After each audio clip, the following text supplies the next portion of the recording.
Good morning. It is Thursday, May 31st. This is Ron. Welcome to Story Time.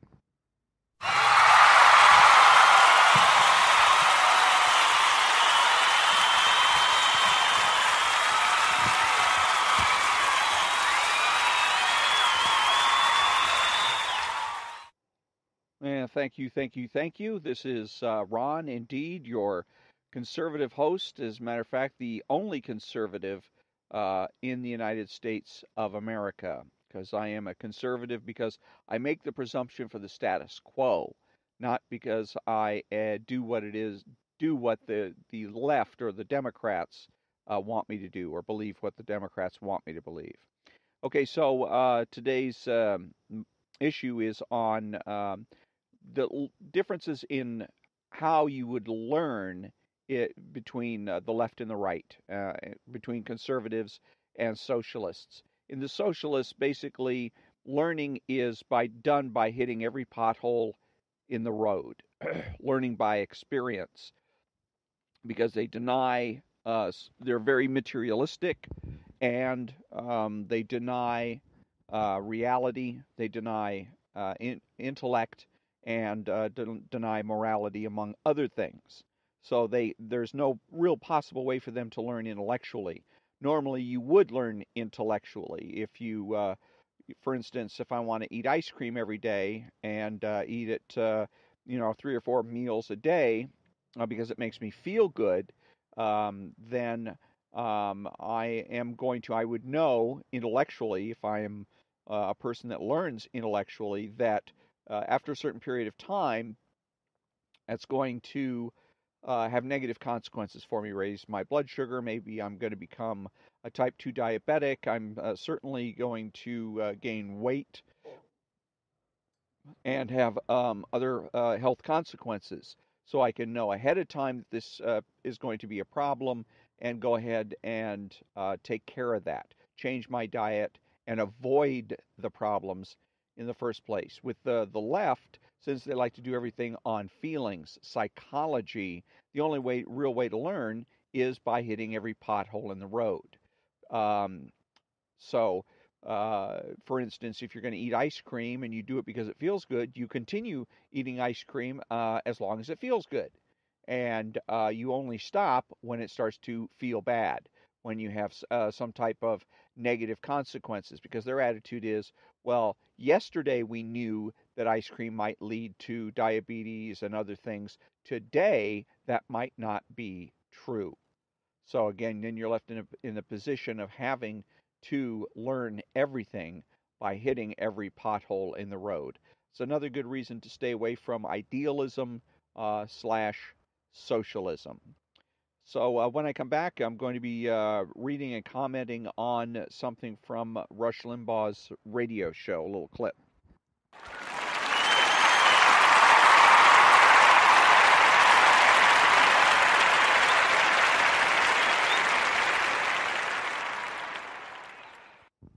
Okay, thank you.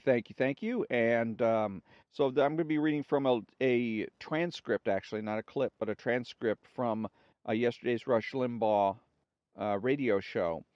And it is, on the surface, anyways, about Rudy's New Deal, but it's on the underneath is about Rush Limbaugh and others that continually um, aid and abet the left, aiding and abetting the left, we'll put it that way. Rush, you heard the latest from Rudy Giuliani. Rudy Giuliani says there is no way President Trump is going to sit down and have an interview with Mueller until Mueller provides information on the informant in the Trump campaign. Now, you know Mueller is desperate to talk to Trump. We know that to be true, whether it's reported or not, and we're told that Trump really wants to talk to Mueller, which everybody thinks would be a big mistake. But Rudy's out there saying, yeah, okay, ain't going to happen until Mueller provides us information on this informant and what they know about what was going on in our campaign, which is very wise, very smart. Make Mueller responsible for information on the spy. And so Rush Limbaugh thinks that his commentary is what passes for insight. But what he's not realizing is that Again, he aids and abets the left, and he does so in a rather broad strokes kind of a way by constantly every single day. And this is something I was thinking about yesterday when I was listening to his show. Not only his show, but Hannity was the same way. Is constantly every single day. It's got to be about this investigation of Donald Trump every single day. What does he think this is doing for his listeners? Does he think that he's providing, unless there's some brand new piece of information, all he is really doing is serving to reinforce negative information about the person that he ostensibly voted for and ostensibly supports, and the person that his listeners ostensibly voted for and supported. So you're hammering your listeners uh, in a way that couldn't be done better if it was done by CNN or MSNBC or any other left wing news department. By every day, we've got to have be reminded that Donald Trump is being investigated, being investigated, being investigated. And it's just bad radio. So much of this is now developing a kind of soap opera quality to it. There are the characters, the actors involved in this is unbelievable. The names that keep coming up. Well, so and so did this, and so said that, and I have a hard time keeping up with it. It's like who are all these people? Who is this person? Who is that person? And why in the hell should I care, anyways? All it serves to do is demoralize. You're going to demoralize your audience. You're going to demoralize all of your supporters, all the Trump supporters, and to what end? Sometimes you got to give people bad news because there's something they have to know, and if it's bad news and it's going to demoralize them, well, that's you just have to accept that as being part of life and part of reality. But there's no reason that you have to beat this to death. There's no reason that you have to, in essence, keep pouring salt in this wound. It's a wound that, by and large, was self-inflicted because Donald Trump went out and hired the wrong guy to be Attorney General, number one, and basically signed off on the idea of an independent counsel, number two, and signed off on who was going to be the independent counsel. So it's basically self-inflicted wounds, but that doesn't mean that Sean Hannity and Rush Limbaugh need to keep pouring salt in it every day by constantly reminding us that Donald Trump is being investigated. Donald Trump, and this funny thing is Donald Trump or not Donald Trump, but well, he as well, but Rush Limbaugh and Sean Hannity will be constantly reminding us of how much CNN and other news organizations are harping on and seem to have nothing else to say about Donald Trump except the Russian probe and the supposed Russian collusion. Well, it is Rush Limbaugh and Sean Hannity that keep this whole story alive. Both of them combined have probably got more listeners than, heck, Rush Limbaugh's probably got more listeners than CNN does have viewers, and definitely more than MSNBC or CNBC, and probably both of them put together.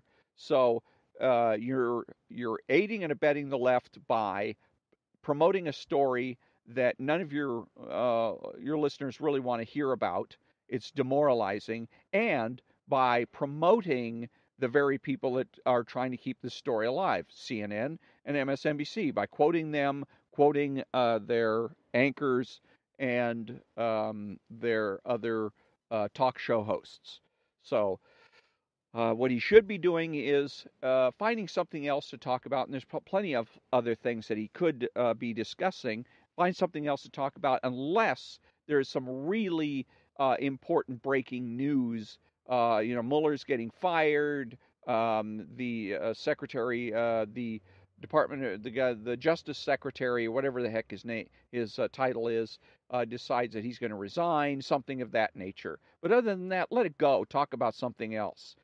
Give your listeners a break. This all goes along the same lines of what you have when Donald Trump was, that anytime there's good news for the Republicans, instead of celebrating taking some time, maybe taking a segment, maybe taking an entire show to do nothing but celebrate the victory. Here, a classic example would be the um, the uh, tax cuts. Did they take time to celebrate the tax cuts? No. They spent more time talking about how Nancy Pelosi was reacting to the tax cuts than they spent actually celebrating it. Celebrate it as a win. We won, ha, ha, ha. That's what he should be doing. When Donald Trump won, they should have spent the whole day, maybe an entire week in the case of Donald Trump, doing nothing but celebrating. They complain that the news media won't give Trump credit for anything. Well, who is it that the people that should be giving him credit, which is Rush Limbaugh and Sean Hannity, are the ones that are not giving him credit? You wouldn't expect the left to give Donald Trump credit for obvious reasons because they're politically diametrically opposed. But the people you would expect to give Donald Trump credit, the so-called conservatives, aren't giving him any more credit than is the left. All they do is spend time analyzing what it is that the left is responding or reacting to in terms of his winning the election or Donald Trump victories in various areas such as tax cuts. So that's what he should be doing. Celebrate the victories. Take the time to celebrate what it is that Donald Trump has done positively, has done right. He's kept how many promises? The last one that I can think of was the Jerusalem promise to move the embassy to Jerusalem, and he did it. He kept his word. How many presidents have promised to do exactly the same thing and didn't bother to keep their promise? At least three, the preceding three presidents, at least, and it may go farther back than that. It may go all the way back to Reagan. So celebrate the victories of the right. Don't be an unwitting tool of the left. Don't aid and abet the left by harping on bad news. Concentrate on good news, and every once in a while, when you have to, fine. Some big breaking news on a bad news subject. Yes, of course, you've got to come in, announce it, and discuss it briefly. But then move on to good news. Stick to the good news.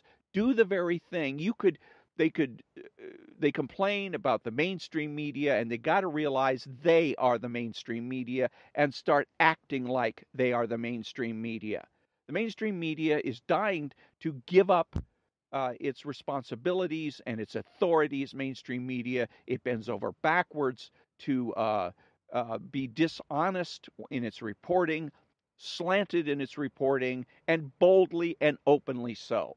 Here is an opportunity for Rush Limbaugh and Sean Hannity to step in and fill the void, to provide all the positive news to compensate for CNN and NBC at all by providing all the positive news they claim that those news organizations are not providing and should be. So that's what he should be doing. So when I come back, it's going to be a few more jokes from the New York City Cab Driver's Joke Book.